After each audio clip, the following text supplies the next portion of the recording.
Ibi bintu byanatumye ku munsi w'ejo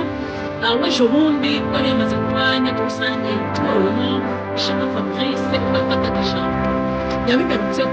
abwira Fabrice wayo wahagarariye Minisiteri ya Siporo ati ibintu ati bimwe mu bihora bivugwa ko Minisiteri ya Siporo idafite imikoranire myiza na ati ndagira ngo ibintu bicike. Ntekereza ko impamvu Fabrice yabigarutseho ni amakuru y'amazi iminsi avuga ko Minisiteri ya Siporo bari kwitana ba mwana cyane cyane mu kipe y'igihugu ariko bavuga ngo ari hadura umunsi w'ejo abakinnyi b'ikipe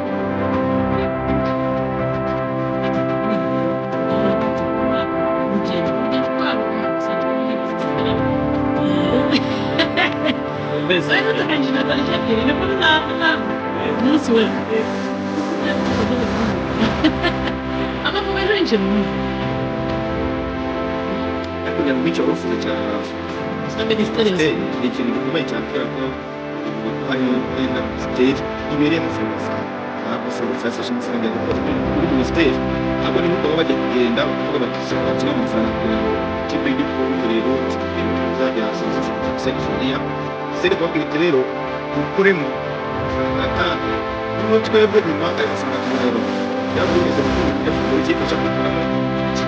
igakina hejuru ariko n'akarere usanga kuzanye aho Minisiteri yagize umwenda wa miliyari cyane hafi yaje nyinshi bikora mu bayibuli cyacu gutanga ko bariyeri tubiri wajenerwa abayisi babiri no mu bintu byateye agatotsi hagati ya Ferwafa na Minisiteri. Aha turi ku kibuga mpuzamahanga cya Julius Nyerere ni Dar es Salaam mu mujyi wa Dar es Salaam ikipe ya APR Football Club imaze kugera muri kano kanya ije gukina imikino ya Sekafa Kagame Cup igomba kubera muri uno mujyi wa Dar es Salaam kuva ku itariki ya 2 kugeza ku itariki ya 15. Ni imikino igiye kongera gukinwa APR FC yari hano n'ubundi mwaka ushize murabyibuka ko twari twageze ku mukino wa nyuma ubwo icyo gihe ikipe ya APR yari yatsindiwe kuri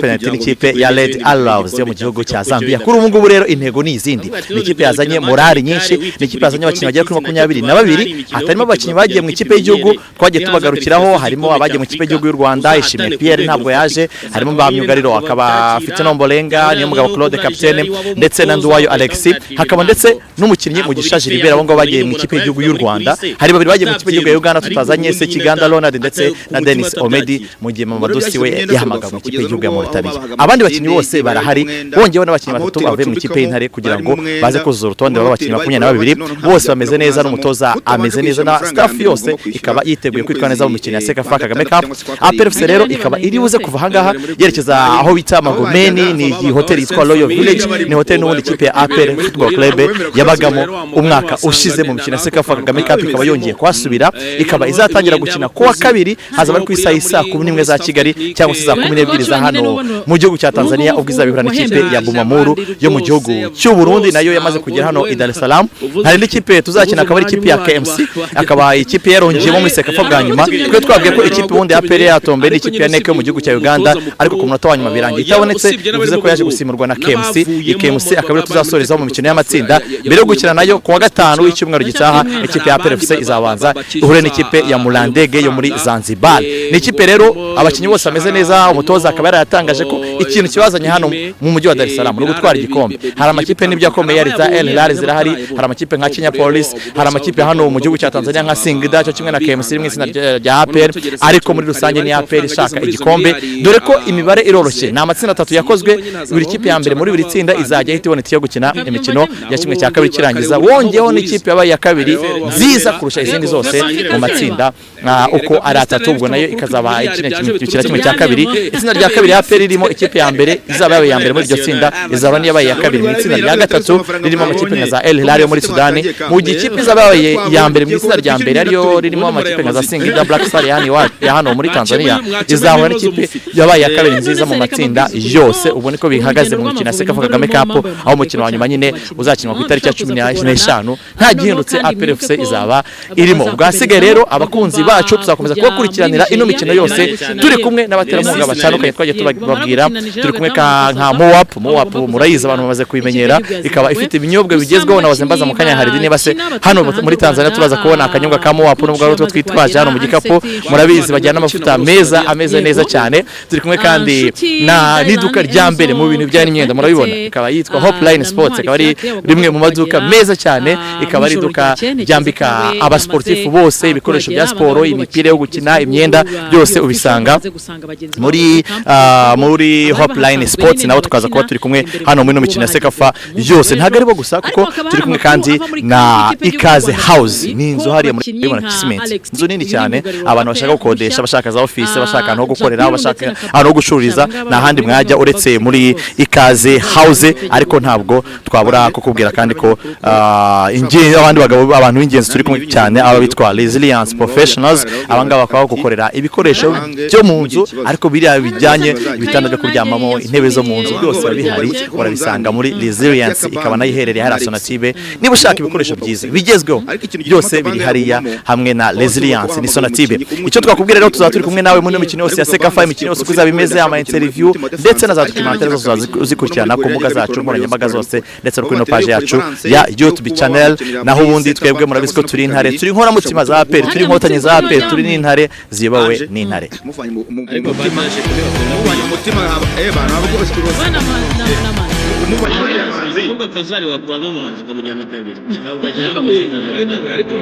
minsi ishize rwose umuhanzi baramaze impamvu nari mbibajije ni uko ngira amakuru ansumira tuvayo nko muri camp ijoro bavuga ko bose bakabanga ushobora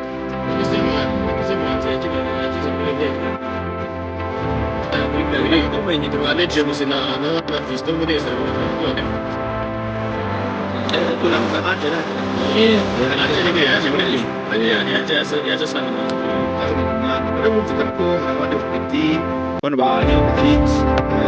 cosa você, lui ha kujyane,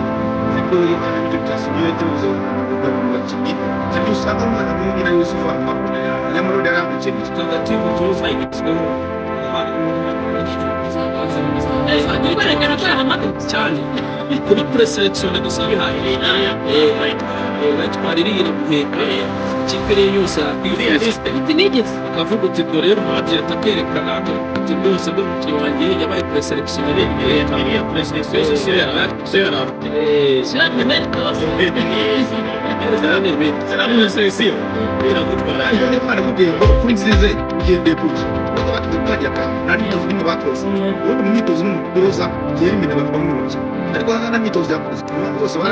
twavugaga ngo kubera iki mutoza yahisemo guhamagara abakinnyi benshi kandi nta mwanya afite wo kubanza kubareba gatange ni kubera ya minsi itandatu b'ijoro ibintu birakaza mu bandi abakina hanze babuvuze harimo abamaze kuhagera harimo Anseti harimo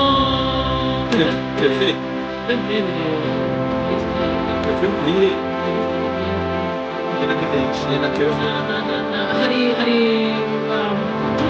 akazi Anseti inshuti Dayibandi Enzo Keve ariko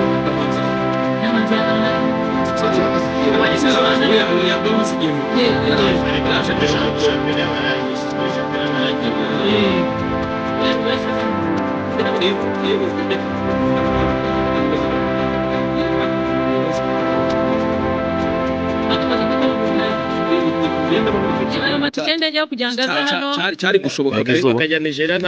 aha turi ku kibuga mpuzamahanga cya Julius Nyerere ni Dar es Salaam mu mujyi wa Dar es Salaam aho ikipe ya APR Football Club imaze kugera muri kano kanya ije gukina imikino ya Sekafa Kagame Cup igomba kubera muri no mujyi wa Dar es Salaam kuva ku itariki ya 2 kugeza ku itariki ya 15 ni imikino igiye kongera gukinwa APR FC hano n'ubundi mwaka ushize murabyibuka ko twari twageze ku mukino wa nyuma ubwo icyo gihe ikipe ya APR yari yatsindiwe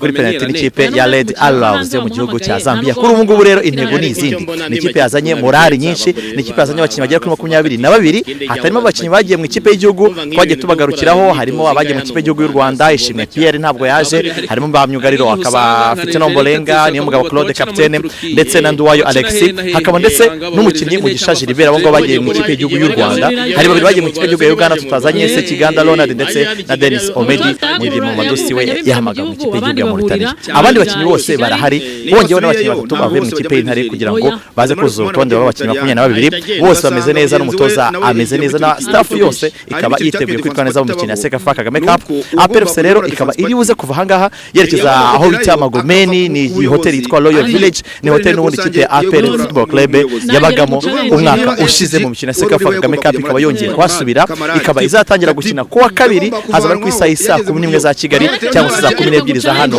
mu gihugu cya Tanzania, ubwo izabihura n'ikipe ya Bumamuru yo mu gihugu cy'u Burundi, nayo yamaze kugera hano i Dar es Salaam. Hari n'ikipe tuzakina akaba ari ikipe ya KMC, akaba ikipe yarongeyemo muri Sekafa bwa nyuma, kuko twabwiye ko ikipe ubundi APR yatombe n'ikipe ya NEC yo mu gihugu cya Uganda, ariko ku munota wa nyuma birangiye itabonetse, bivuze ko yaje gusimurwa na KMC. KMC akaba tuzasoreza mu mikino y'amatsinda mbere yo gukina nayo kuwa gatanu w'icyumweru gitaha. Ikipe ya APR FC izabanza ihure n'ikipe ya Mulandege yo muri Zanzibar. Ni ikipe rero abakinnyi bose bameze neza, umutoza akaba yaratangaje ko ikintu kibazanye hano mu mujyi wa Dar es Salaam no gutwara igikombe. Hari amakipe n'ibyo akomeye ari za El Hilal zirahari, hari amakipe nka Kenya Police, hari amakipe hano mu gihugu cya Tanzania nka Singida cyo kimwe na KMC mu izina rya APR, ariko muri rusange ni APR ishaka igikombe, dore ko imibare iroroshye. Ni amatsinda 3 yakozwe, buri kipe ya mbere muri buri tsinda izajya ihita iboneka yo gukina imikino ya kimwe cya kabiri kirangiza, wongeyeho n'ikipe yabaye ya kabiri nziza kurusha izindi zose mu matsinda uko ari atatu, ngo nayo ikazaba ikina kimwe cya kabiri. Itsinda rya kabiri APR ririmo ikipe ya mbere izaba yabaye ya mbere muri iryo tsinda, izaba niyo yabaye ya kabiri. Mu itsinda rya gatatu ririmo amakipe nka za El Hilal yo muri Sudani, mu gihe ikipe izaba yabaye ya mbere mu itsinda rya mbere ariyo ririmo amakipe nka za Singida Black Star ya hano muri Tanzania, izahura n'ikipe yabaye ya kabiri nziza mu matsinda yose. Ubwo niko bihagaze mu mikino ya Sekafa Kagame Cup, aho umukino wa nyuma nyine uzakinwa ku itariki ya 15 nta gihindutse APR FC izaba